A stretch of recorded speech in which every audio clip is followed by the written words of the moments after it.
जब तक तुम एक हो परिवार में, भाई में, पत्नी में, देवरानी में, जेठानी में, सास में, तब तक तुम्हें कोई काट नहीं सकता। लेकिन जैसे तुम अलग अलग हो जाते हो तैसे तुम्हारे दुश्मनों को तुम्हारे ऊपर चढ़ने की जगह मिल जाती है, और तुमको जैसे मरे हुए व्यक्ति को गिद्ध काट काट के खा जाते हैं, वैसे तुम्हारे जलने जलन करने वाले लोग जब जानते हैं कि तुम अब परिवार से अलग हो गए, परिवार से दूर हो गए, वैसे तुम्हें खाने के लिए तुम्हारे ही अपने लोग तुम्हें दौड़ने लग जाते हैं। एक पत्नी वो उर्मिला जी थी जिन्होंने 14 वर्ष का त्याग कर दिया अपने पति का भाई की सेवा के लिए। लेकिन आज के समाज में अगर भाई का विवाह हो जाए तो 2 दिन बाद बातें क्या निकल के आती हैं, बोले जब तक विवाह नहीं हुआ था तब तक तो बड़ा आज्ञाकारी था, विवाह होते बदल गया है। ऐसी भावना है। बात हंसने की नहीं है महाराज, अपने दिल से पूछिए, यही होता है। मतलब व्यक्ति तुम्हारे पास गुलामी करता रहे तो सब बढ़िया है,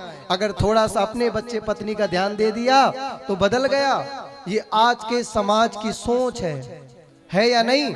अपने आप को बताते हैं बड़ा भजनानंदी, बताते हैं बड़ा निष्ठावान, लेकिन अगर थोड़ा सा पर विपरीत परिस्थिति आए, कोई भला बुरा कह जाए, मंदिर पे जाते फिर देखो, मैं माताओं की नहीं कहता, ये बेचारी तो फिर भी अच्छी हैं, तेरा तुझको अर्पण क्या लागे मेरा, और वही मंदिर से बाहर निकलो कोई उल्टा सीधा कह दे, अब हाल बताऊं, बड़ा है मंदिर की बात मंदिर की गई।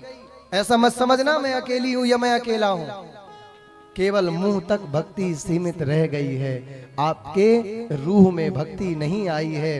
और जब तक हाथों की भक्ति, आप भैया देखो ना, मैं घंटा बजाएंगे मंदिर में 3 घंटा, जाकर के केदारनाथ हो आएंगे, बद्रीनाथ हो आएंगे, लेकिन माता की सेवा तो जरूरी है ही, लेकिन माता जैसी अपने पत्नी का भी ध्यान रखना जरूरी है। अगर माँ तुम्हें ये संसार में लाई है तो वो बेचारी तुम्हारे लिए पूरे अपने माँ बाप को छोड़ करके आई है, ये बात भी याद रखना चाहिए। वो बेटा अच्छा नहीं जो अपनी पत्नी के लिए माँ को छोड़े, लेकिन वो माँ भी अच्छी नहीं जो अपने लिए अपने उसकी पत्नी से छुड़वा दे, वो माँ भी ठीक नहीं कही गई है। दोनों का ध्यान रखें, समरसता का ध्यान रखें, यही हमारी सनातन संस्कृति है। सीखिए राम जी के चरित्र से। कोई दाल पूरी का खेल नहीं है, अभी 4 दिन भोजन न दिया जाए तो ठिकाने बुद्धि आ जाती है। अरे माँ तुम्हें यदि संसार में लाती है, आज यदि परिप्रेक्ष्य में आज यदि हमारी बेटियां बदल गईं या बदलाव आ गया तो ये कहां से शुरू हुआ? अब कह देंगे तो आज कंट्रोवर्सी का जमाना है, लोग काट करके उल्टा सीधा बना देंगे। भैया जब तुम्हारा ब्याह हुआ बिटिया का, जब तुम्हारी बिटिया का ब्याह हुआ तो वो चाहे जैसे घर में गई हो उसकी किस्मत, लेकिन तुम यहाँ से काहे फोन करती रहती हो दिन भर? वहां बिल्कुल मत सहना, बिल्कुल मत सुनना, भैया आ जाएगा। तुम अपनी बिटिया को शेर बनाओ, और जब दूसरे की बिटिया आ जाए तो तुम उसे गीदड़ बनाओ, हैं? वो न जग पाए तो उसकी खबर ले लेती हो, क्यों नहीं जगी आज, क्यों नहीं किया? अरे वो तुम्हारी बेटी अगर एक गई है तो वो भी तो किसी की बिटिया तुम्हारे घर में आई।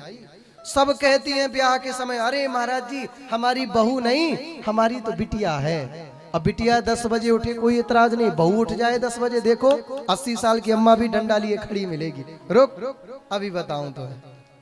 हाँ, ये कह देना कि बहू बेटी समान है बड़ा आसान है, लेकिन अपनी बहू में बेटी जैसे गुण देखना ये बहुत बड़ी बात होती है। माँ ये कब होगा? जब तुम्हारे अंतःकरण में कथा प्रवेश करेगी। बातों से नहीं होता, बातों में तो हम भी कह देते हैं हाँ सब बढ़िया है, लेकिन असली चेहरे 9 दिन के अंदर ऐसे ऐसे लोगों के निकल के आ जाते हैं महाराज, जिसके बारे में आपने सोचा भी नहीं होगा। हाँ, अंदर से व्यक्ति राम दिखता है, लेकिन बाहर से व्यक्ति राम है, लेकिन अंदर से रावण बैठा है। कलयुग बैठा मार कुंडली, जाऊं तो मैं कहाँ जाऊं, अब हर घर में रावण बैठा, इतने राम कहां से। इसलिए आप जो वचन कहिए, राम जी की कथा क्या सिखाती है, जिसको जो जुबान दीजिए अपनी जुबान पर खड़े रहिए। रघुकुल रीत सदा चल आई, प्राण जाए पर वचन ना जाई। झूठी बातें मत किया करिए, जो निभा सकते हैं वही वादा करिए, वही बातें करिए।